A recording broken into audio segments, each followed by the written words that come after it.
David Cann here with another question from your Hayes & Harris Math SL textbook. This is Chapter 2C, Question 3, Parts A, B, C, and D.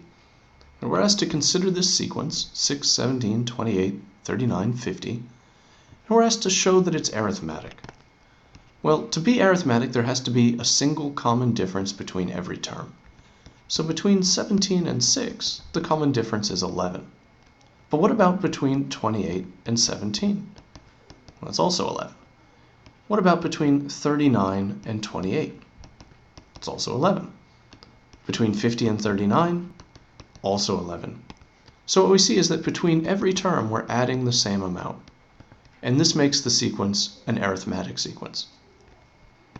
Part B says that, well, if it's an arithmetic sequence, now let's use a formula, or let's create a formula for its general term. So in general, for arithmetic sequences, the general term is the first term plus n take 1 times the common difference d. So for this particular arithmetic sequence, the first term is 6. And we'll add to that n take 1 times the common difference, which we determined was 11. We can simplify this expression by distributing 11 into the brackets. And we get 11n take 11. And finally, combining like terms, 6 and negative 11, I get 11n take 5. And that's my expression for the general term. Now I can use this expression to find, say, the 50th term.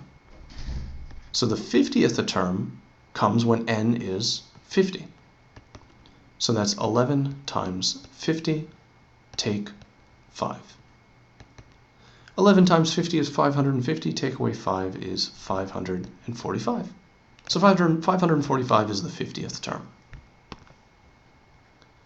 Lastly, the question asks, is 325 a member of this sequence? So in general, members of the sequence follow the form 11n take 5. So is that equal to, or can it be equal to, 325? Let's find out.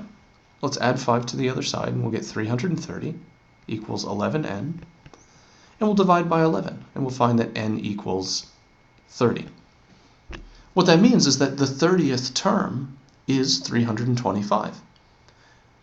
Since we got a whole number value for n, then it should be a member of the sequence. If we had gotten like 29.3745621, that's not an integer value, so that's not a term. That's something in between terms.